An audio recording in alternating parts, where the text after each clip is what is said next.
I'm Julie. I'm the Director of Education for Unreal Engine. If you thought all this is impressive and you're like, yeah, but where do I start? I mean, all of this, like, do I need an LED volume? How am I going to start? Well, Corey Strausberger is doing it at home in his basement, and he is making productions just using Unreal Engine, and he has millions of YouTube followers. So he is doing it. One man, one piece of technology at home. And I love the idea that you can have all this fancy stuff, but you can also just do it by yourself and explore your own creativity. By the end of this 2022, 500 film and TV projects have been using Unreal Engine. I think that that is just amazing. The embrace from media and entertainment for a game engine has been astounding. So I'm so grateful to be here with everybody today to talk a little bit about that and what it means. It means for ICVFX, when we think about the number of stages, only a few years ago there were 3, and now there are 300 stages. Animation is taking off with real-time technology. But for media and entertainment, it's a little bit different. In fact, it's like, I'm used to people knowing Maya for like 15 years and just being able to take a seat. So we have a lot of work to do as the industry grows. And one distinction that I think is very important is the difference between a DCC, like a digital content creation tool, and an engine. So what I hear is people will say like, oh, Julie, like, what do I take out of my pipeline to put Unreal Engine in? And it's like, oh, right, because that's what how a software works, but an engine doesn't work that way. An engine is really where you're going to be doing the work. It is your canvas. So you're not really just going to try to squeeze it in somewhere. And that distinction, I think, is very valuable, but also where all these creative opportunities come from and where it's a little bit hard to know where to start. So I'm going to talk a little bit about industry training that we offer, as well as partners and talent that we are growing in universities and colleges. So industry training. The other question that I get from people is like, how do I get into the fellowship? And how come I didn't get into the fellowship, which is a different kind of conversation and a different drink at the bar.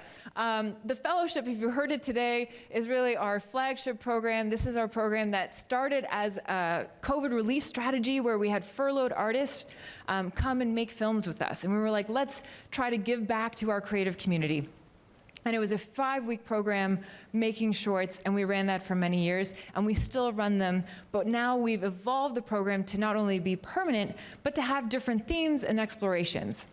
And the connectors is an important part of this because we might only be able to run 3 or 4 of these programs a year, so spots are quite limited. But we want, as always, nothing to stand in the way of the creator. So we decided to have these connector partners, which I'm going to get to later. But with the fellowship, we've seen actually more than 82% of people have a major career impact from taking it. This is in 3 to 5 weeks. We see them change careers, start new departments. In 2021, we had a sort of a quick session in Rebekah where we paired writers with Unreal Engine artists, and that they noticed that actually their writing was changing in this program. But then they could take that scene, that shot that was done, and use it for pitch fizz. And so we saw sort of a whole new transformation of being able to use this not only to write in Unreal, but also for artists to get funding. So this year, in fact, starting next week, world building.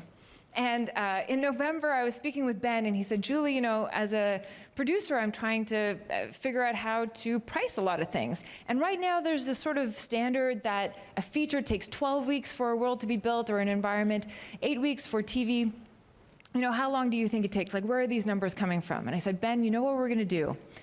We are going to take people who've never used the engine before, and we are going to have them make beautiful things faster. We are going to have them make a world in 3 weeks. And that is what we did starting in November, and we have this new one in Europe starting next week. And what we wanted was to be rich and stylistic, to move away from sort of what you would think a game would look like, but for it to be as diverse as any aesthetic and paradigm that you can imagine. And so this is in 3 weeks. We have 100 worlds that were built, and now we're going to give this information, all the methodology and the curriculum that we've developed with our connector partners. And so if you're like, well, it seems like you're only doing those programs every once in a while, Julie, where can I get access to this? And I'd say, take a photo of this. Our training centers, our connector partners are amazing. We really do this program with them. It's an extension of it. And so they will have the virtual production fellowship, but now they will also have world building coming up. Beyond that, what is next? So we have an ICVFX intensive course that will happen in LA, but also we will have one in New York, so that will be a 2-week course where you can be on a stage and learn everything related to ICVFX. Master classes for guilds, so we're going to make that sort of test it, try it, make sure we're listening to that audience, and then make that curriculum in those classes available for all. And then in September, we are starting an animation fellowship. And if you're asking me, well, where are the dates and where do I sign up? It's not secret knowledge, but we're just pinning a couple of things down. We will send everyone information on how to get in touch and connect with these programs after the event. So, number 3, combining forces. Well, this is a bit of a wordy slide. I would think about it differently now. But what we're trying to do is take a research-based approach to skill development. And so we're really looking at regional knowledge, like what happens in New York? Who are the players? What makes them different than other places? You know, and how can we build skills there so that we're not making any assumptions about that ecosystem, but we're really trying to empower all the schools and all the studios so everyone can grow. And so Diana Dierwachter, who is sitting here in the front row, happy to connect with her. She is trying to build this system up. So she is boots on the ground, speaking with all these universities, finding out what their research topics are, finding out how to coach them based on the studios she's speaking with. And so there's really like incredible things for media and entertainment coming. And if you're curious about where to hire or where to find a job, you know, she's a great point of contact. But Epic can't do it alone, so we also rely and work closely with service partners like Fuse. Thank you very much for having us here. And our partners for media and entertainment are a variety of partners. They're also games, sometimes they build stages, sometimes they make content. So I'd really say if you want to know where to get started with virtual production, you know, you might want to look at our partners because they will be great resources to you. And then we have, for those who are bold to dig through a lot of material, we have a lot of resources online, like sometimes a little bit too many resources online.